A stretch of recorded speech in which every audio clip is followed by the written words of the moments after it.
Bien, vamos a avanzar por el estudio del Evangelio según Juan.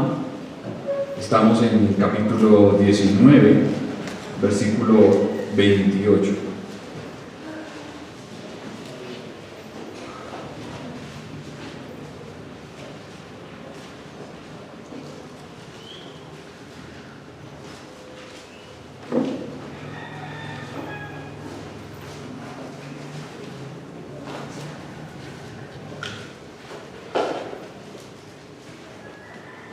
Bien, cuando lo tengan pueden decir amén. ¿Ya lo tienen? Vamos a darle observación al texto, la palabra de Dios. Evangelio según Juan, capítulo 19, versículo 28. Después de esto, sabiendo Jesús que ya todo estaba consumado, dijo para que la escritura se cumpliese, tengo sed. Y estaba allí una vasija llena de vinagre. Entonces ellos empaparon en vinagre una esponja y poniéndola en un hisopo se la acercaron a la boca. Cuando Jesús hubo tomado el vinagre, dijo: consumado es. Y habiendo inclinado la cabeza, entregó el Espíritu. Amén.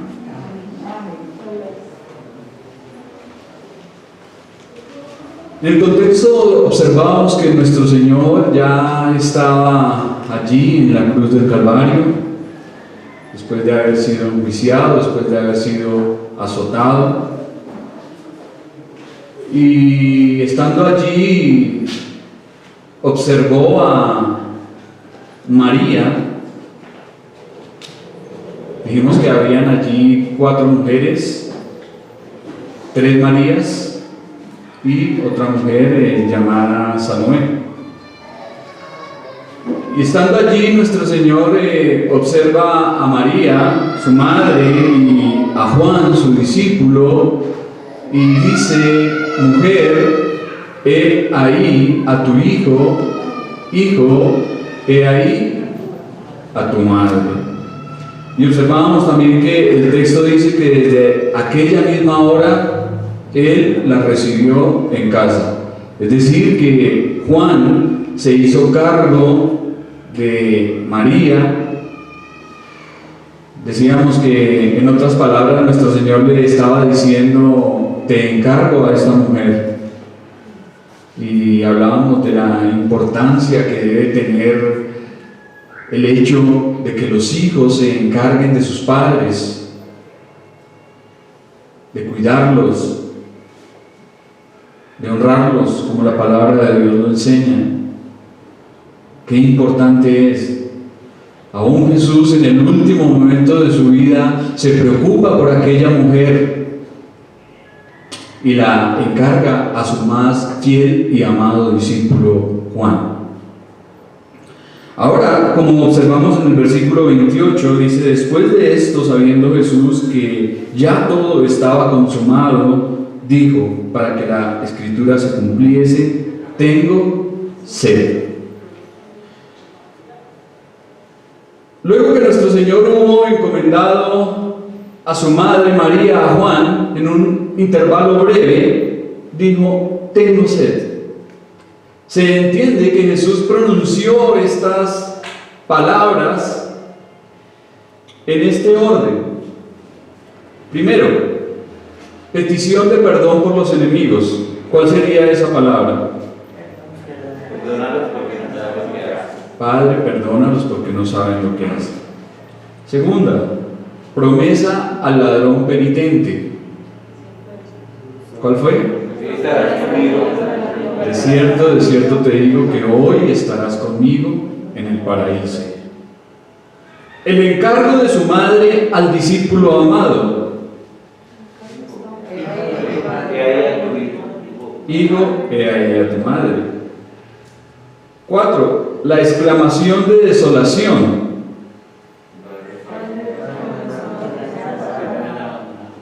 Salmo 22. Dios mío, ¿por qué me has desamparado? 5. El anuncio de sed que estamos observando aquí. Sexto, consumado es. Y finalmente, en tus manos encomiendo mi espíritu. Lucas registra 3 expresiones, Juan 3 y Mateo 1. Nuestro evangelista presenta a Jesús como uno que estaba en absoluto control de los eventos, sabiendo exactamente lo que estaba sucediendo en relación con su misión, y en plena conciencia de su tarea que ya estaba siendo finalizada y cumplida en su totalidad. Ya todo estaba consumado. Para entender estas palabras debemos de tener en cuenta que la muerte de nuestro Señor fue un acto completamente voluntario. Al Señor no le quitaron la vida. Y ustedes dirán, pero ¿cómo así? Luego no está diciendo que lo azotaron, que lo golpearon, lo abofetearon, que clavaron sus manos a la cruz del Calvario, que tenía heridas por todo el cuerpo. Sí, esto lo hicieron los hombres, pero a él no le quitaron la vida. Vamos a observar en el versículo 30 que nos dice el texto que él entregó su espíritu. Ya que era Dios hombre en una sola persona. Muchos morimos, y yo creo que todos, porque no podemos evitarlo. Mas Cristo murió cuando quiso y cuando lo estimó oportuno. Lo que se busca resaltar en este texto es la elección libre y voluntaria de Cristo para entregar su vida. Recordemos que Él había dicho: nadie me la quita, sino que yo mismo la pongo. Tengo el poder para ponerla y tengo el poder para volverla a tomar.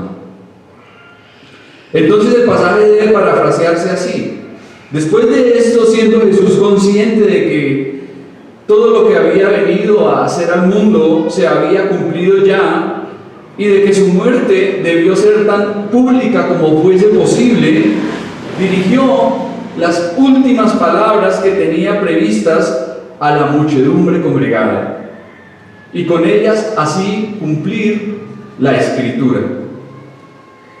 Ningún detalle de la muerte de Jesús fue accidental o por azar. Todo estaba predispuesto, profetizado y anunciado desde la antigüedad. Todo ya había sido revelado por Dios Padre, por medio de su Espíritu Santo, a sus santos siervos y profetas que hablaron con verdad. Todo ocurrió según los designios eternos de la divinidad. Y ello incluía aún las últimas palabras de nuestro Señor en la cruz. Es decir, que cada palabra que nuestro Señor dijo en la cruz del Calvario debía decirla para dar cumplimiento a la Escritura. Por lo tanto, la expresión "tengo sed" se pronunció públicamente para atestiguar sobre la veracidad e intensidad de sus sufrimientos físicos. Algunos dicen que Dios no podía estar en esa cruz y que si era Dios no podía sufrir, y bueno, han surgido una cantidad de doctrinas falsas con respecto al tema de la crucifixión. Pero vemos que realmente lo que nuestro Señor estaba sufriendo en esa cruz fue algo real e intenso. No se trató de una ficción o de una mentira. Incluso por ahí llegaron a decir la blasfemia de que muchos crucificados, después de estar colgados varios días en la cruz, se bajaban de ella y se iban para la casa. Imagínense, sería que los romanos, siendo unos verdugos expertos en tortura, iban a dejar que alguien hiciese eso. Ellos se aseguraban de que las personas que condenaban estuviesen realmente muertos. Y por eso la costumbre era de ir y quebrar las piernas, quebrar los huesos, para que el crucificado no tuviese más forma de ayudarse con los pies, lo cual prolongaría esa agonía y esas horas de dolor. Entonces le quebraban las piernas, le quebraban los huesos para que se desgozara y muriera más rápido. Pero ¿qué ocurrió en el caso de nuestro Señor, según dicen los evangelios? Cuando los soldados fueron a verificar si estaba muerto, ¿qué hicieron? Clavaron la lanza en su costado y de allí salió agua y sangre. Jesucristo sufrió y fue algo real. Y aquí esta palabra nos está indicando de que tenía una sed extrema, insaciable, intolerable.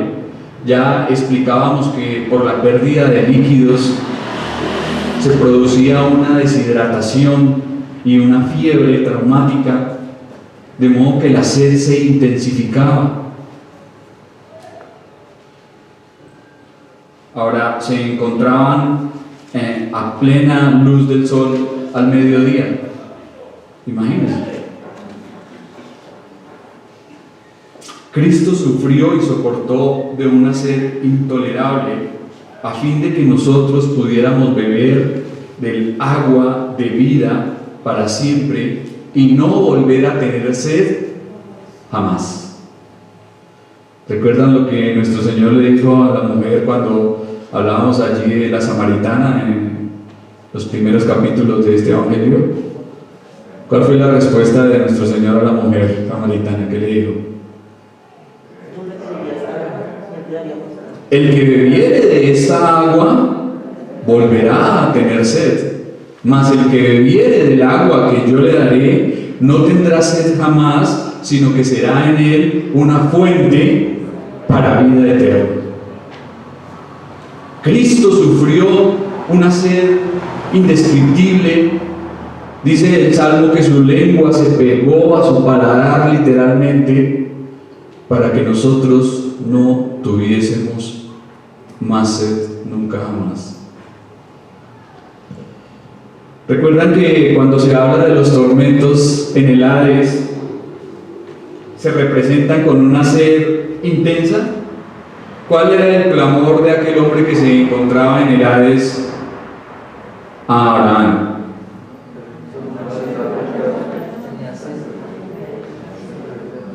Permite que por lo menos alguien venga y moje la punta de mi lengua con una gotica de agua, porque estoy atormentado en esta llama. ¿Y cuál fue la respuesta? No. Todos nosotros habríamos sido condenados a esa sed eterna si Cristo no hubiese sufrido en la cruz diciendo: tengo sed. Todos nosotros hubiésemos tenido que ir a ese lugar de castigo, a ese lugar de tormento, si el Señor Jesucristo no hubiese tenido que soportar estos momentos angustiosos y traumáticos allí en la cruz del Calvario. Y lo hizo a fin de expiar la perversa utilización de la lengua. La lengua de nuestro Señor, como ya lo dije, se pegó a su paladar, tal vez para recordarnos todo lo que se puede pecar con la lengua.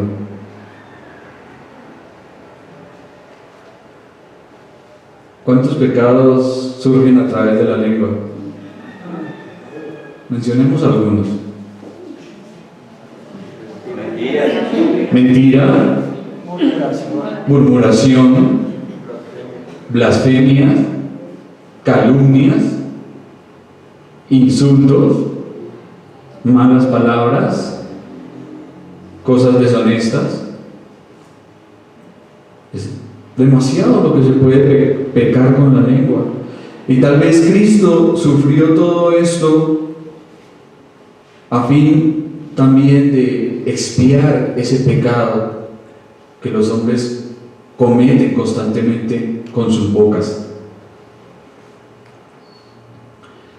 La idea de que Cristo solo dijo tengo sed a fin de cumplir la Escritura es insatisfactoria e irrazonable. Lo dijo porque realmente estaba sufriendo de una sed angustiosa y al hacerlo se cumplió la Escritura. Versículo 29. Y estaba allí una vasija llena de vinagre, entonces ellos empaparon en vinagre una esponja y poniéndola en un hisopo se la acercaron a la boca. El vinagre era un vino barato, ácido y amargo. Según nos relata Juan, estaba allí en una vasija, ya que los soldados solían utilizarlo dando un poco a los crucificados para que aguantaran más tiempo. Posiblemente ellos fueron los aquí mencionados y quienes se encargaron de los detalles de la crucifixión, puesto que nadie más se atrevería a interferir en esa escena. Es preciso diferenciar que lo que se documenta aquí a lo que parece en Mateo 27:48. Y es que en Mateo 27:48 dice que nuestro Señor rechazó la bebida de vinagre y hiel que le ofrecieron, pero aquí la recibió. Entonces, ¿será que estamos frente a una contradicción en la Biblia? ¿Habrá alguna contradicción en la palabra de Dios? Que un evangelio dice que lo rechazó y el otro dice que lo tomó.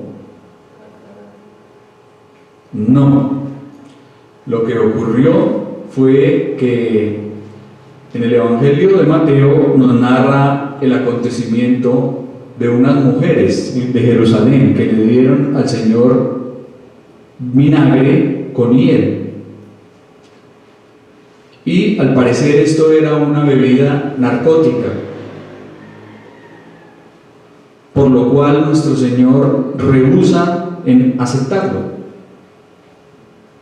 porque Él debía sufrir completamente, debía sufrir a plenitud lo que debería sufrir. Entonces, lo que dice Mateo es que Él rehusó hacerlo, pero aquí lo tomó. Entonces parece que en dos ocasiones le ofrecieron el vinagre. La primera iba con hiel y en la segunda era vinagre y él al parecer lo recibió. Entonces no hay contradicción. Este segundo ofrecimiento aquí mencionado se hizo por bondad y compasión, por lo cual Jesús no rehusó aceptarlo. No tomó el vino con droga que le ofrecieron las mujeres, pero sí este vino, dando cumplimiento nuevamente a lo profetizado por David en el Salmo 69:21, que dice: y en mi sed me dieron a beber vinagre. Yo no sé cuántos de nosotros hemos tenido que experimentar en algún momento una sed de esas bien terribles, como cuando uno se siente deshidratado con la boca seca, y ojalá en un calor abrasador. ¿Alguien lo ha sentido alguna vez? Que uno dice: ay, por lo menos un vasito con agua o una Coca-Cola con hielo.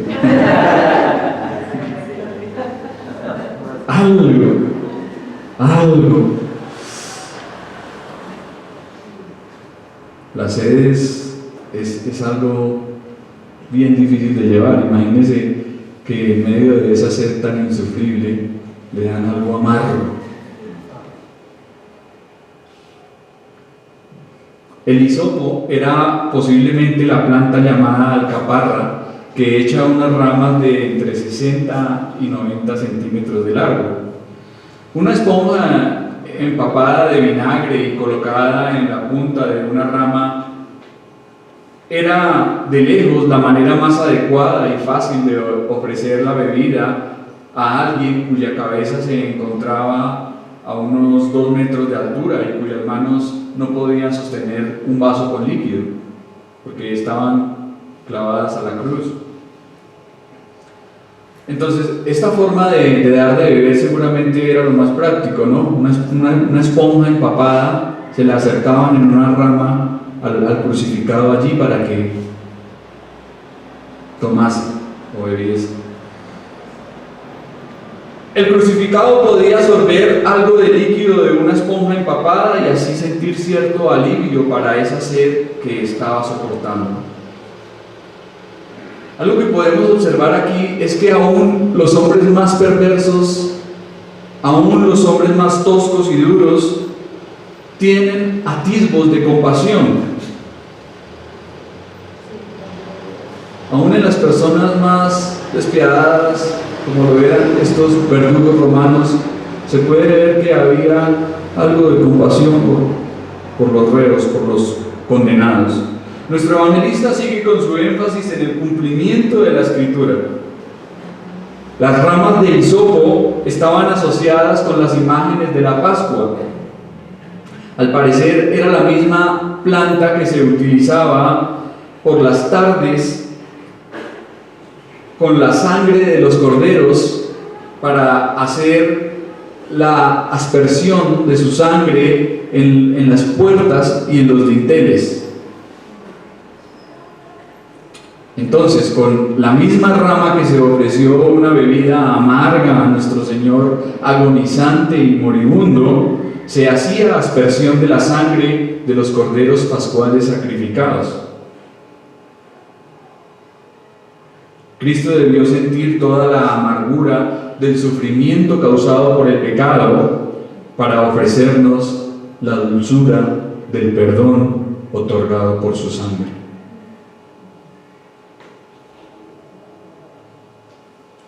Versículo 30. Cuando Jesús hubo tomado el vinagre, dijo: consumado es. Y habiendo inclinado la cabeza, entregó el Espíritu. Tras demostrar claramente su intenso sufrimiento físico y probar la bebida que se le ofreció, nuestro Señor pronunció una de sus últimas y más solemnes frases: consumado es. En griego, esta extraordinaria expresión está compuesta de una sola palabra. Y la palabra en el griego es, ¿quién la sabe? ¿Cuál es la palabra consumado es en griego? ¿No la recuerdan? Tetelestai. Tetelestai, que significa consumado es. Los recibos de impuestos que se han hallado en papiros tienen esta palabra escrita sobre ellos, significando pagado por completo o saldado en su totalidad. Y al decir consumado es, nuestro Señor está diciendo que el precio de nuestra redención por el pecado fue pagado totalmente por su muerte. No quedaba nada más que pagar. La deuda estaba cancelada en su totalidad. Además, que la gran obra de su Padre, la que le había encomendado, había quedado totalmente finalizada, tal como lo había predicho Daniel. Se puso fin al pecado y expiado la iniquidad para traer la justicia perdurable. El asunto del pecado quedó totalmente saldado allí en la cruz del Calvario. Ya no hay nada más que hacer, ya no hay nada que agregar. Aquellos que buscan salvación por obras van en contra de lo que la Biblia enseña aquí, porque Jesús dijo, consumado es. La única obra que nos salva es la obra de Jesucristo. Nuestras obras son trapos de inmundicia delante de Dios. Cristo ya lo había hecho todo para salvar a los pecadores y así satisfacer la justicia divina. También se refería al cumplimiento y la consumación del sufrimiento que le había sido asignado desde la eternidad. Por otra parte, hacía referencia a la terminación de los tipos y figuras de la ley ceremonial, todo ese sistema de sacrificios, de ofrendas, de abluciones, todo ese ritual, todo lo que los judíos hacían en el Antiguo Testamento, todo apuntaba hacia lo que estaba ocurriendo en este momento en el Gólgota. Podemos decir que el momento más alto, el momento cumbre de la redención de la humanidad es la cruz del Calvario.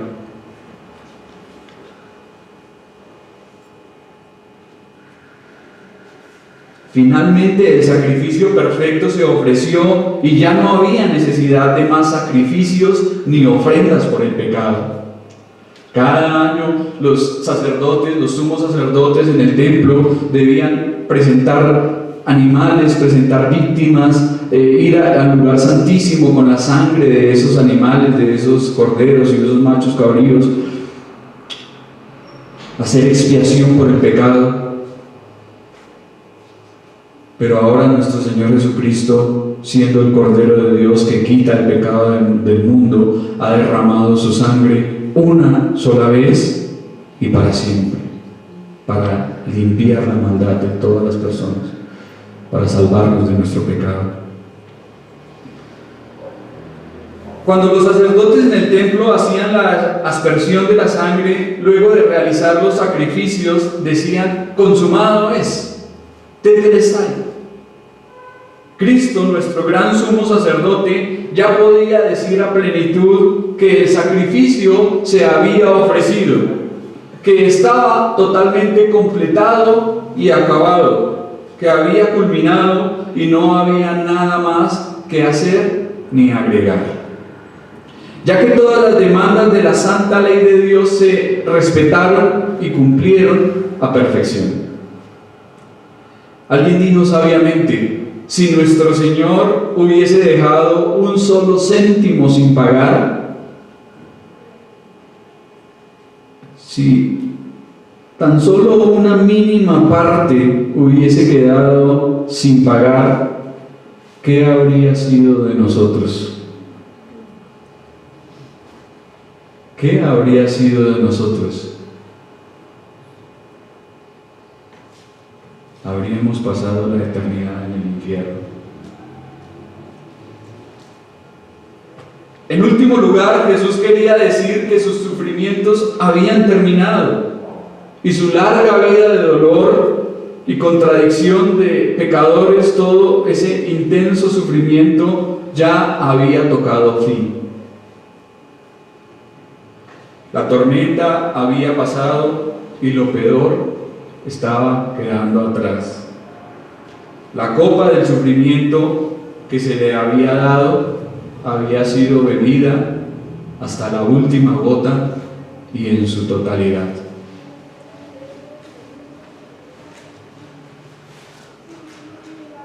Las palabras del Señor consumado nos sirven de consuelo, ya que todas nuestras obras son imperfectas, incompletas y faltantes. En cambio, la obra de Jesucristo es perfecta, culminante y única. Demos gracias a Dios por esa obra finalizada en la cruz del Calvario, ya que con su último aliento nuestro Salvador declaró cancelada la deuda en su totalidad, la deuda por nuestro pecado. Y con su muerte ese complejo sistema sacrificial terminaba, porque Jesús cargó con todos nuestros pecados. de modo que ahora podemos acercarnos con libertad al trono de la gracia por lo que Jesús consiguió en nuestro favor. Tenemos libre acceso a la presencia de Dios, dice el autor de la epístola a los Hebreos, a través del camino nuevo y vivo que nuestro Señor abrió. Y luego dice nuestro texto: y habiendo inclinado la cabeza. Cuando la voluntad deja de ejercer su poder sobre los músculos y los nervios del cuerpo, se produce una distensión inmediata en todas las partes que no son rígidas,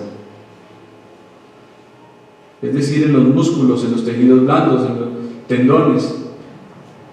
Al parecer, esto fue lo que ocurrió a nuestro Señor, quien finalmente entregó el Espíritu.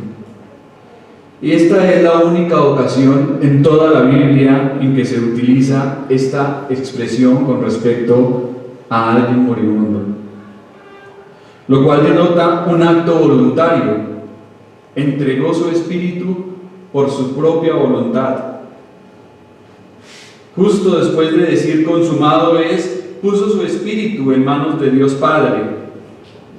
El espíritu del Salvador no abandonó su carne en contra de su voluntad, sino en el momento en que Él lo deseó, y cuando lo deseó y cómo lo deseó, en un acto que solo podía ser llevado a cabo por alguien que no era un simple hombre. ¿Quién puede decidir cuándo morir? ¿Qué hombre puede decir voy a morir y hacerlo? Obviamente sin suicidarse, ¿no? Que dice me voy a morir y se va a sentir para dar un salto y que no, pues claro que se muere, ¿no? Pero eso no es la voluntad de Dios. Pero ¿quién puede salir de este mundo y atravesar por su puerta cuando lo desea, igual que Jesús lo hizo? El Señor entregó su Espíritu.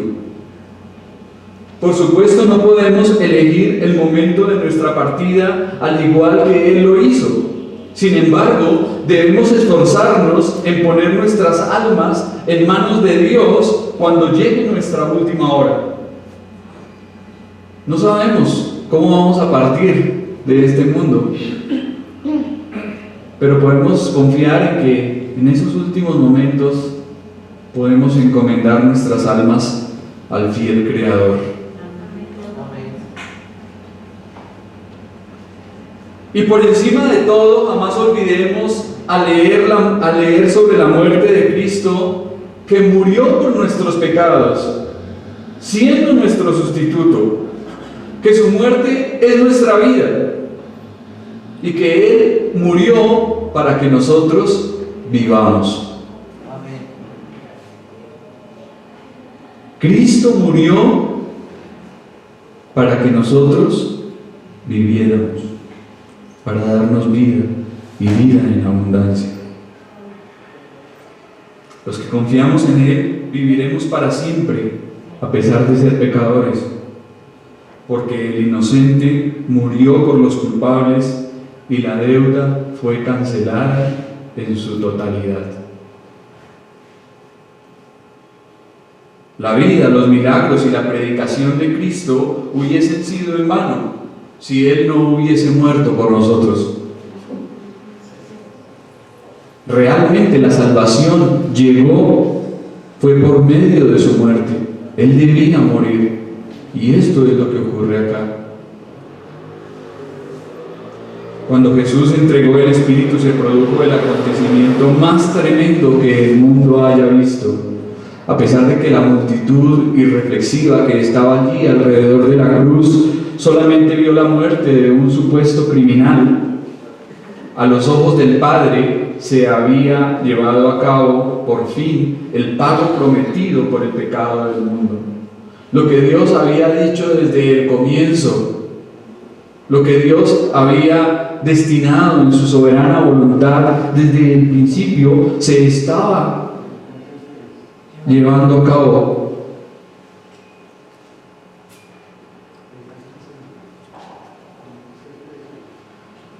De esta manera se abrió el reino de los cielos de par en par para todos los creyentes, para que todos aquellos que por medio de la fe en el Salvador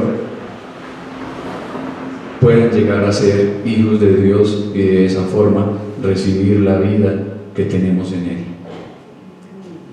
Ninguna pintura u obra de arte que se haya hecho con dedicación y esmero por el mejor de los artistas puede mostrar ni transmitir remotamente todo lo que sucedió realmente en la cruz.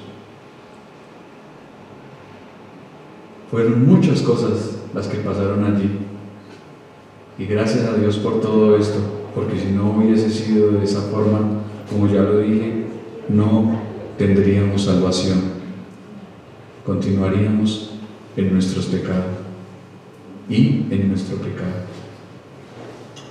Bien, mis hermanos, les invito a que tengamos una oración y demos gracias a Dios por esta palabra.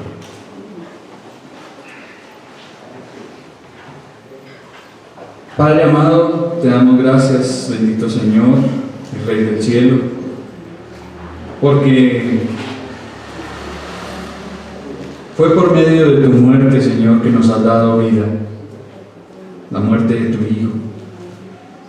Señor, cuánto tuvo Él que sufrir, cuánto tuvo Él que aguantar, como ya lo hemos venido diciendo y observando en este contexto, el hecho de ser humillado, de ser desnudado, de ser escupido, golpeado, flagelado, insultado, ridiculizado públicamente.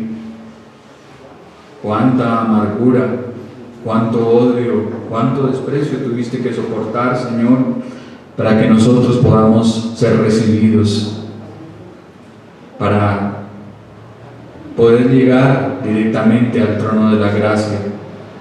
Señor, gracias porque estuviste dispuesto a morir en nuestro lugar, Señor, siendo nuestro sustituto. Gracias, Señor, porque tomaste lo que a ti no te correspondía, nuestro pecado, Señor, y lo cargaste y lo llevaste y sufriste, Señor, por sus consecuencias y para pagar esa deuda que teníamos para con Dios. Y como hemos visto, Señor, en esta mañana, la deuda fue completamente saldada, fue cancelada, no quedó nada de ella. Tú la pagaste, Señor, con tu sangre derramada allí. Señor, muchas gracias por todo lo que has hecho.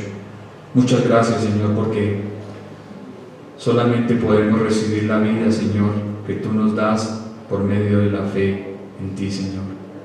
Ayúdanos a creer y ayúdanos, Señor, a no olvidar todo lo que tú has hecho, Señor, para que de esa manera andemos como conviene y como es digno de aquellos que profesan y confiesan tu santo nombre.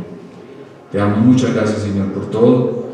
Dejamos este resto de día y todas las cosas en tus manos y te damos las gracias, amado Dios, en el nombre de Jesús.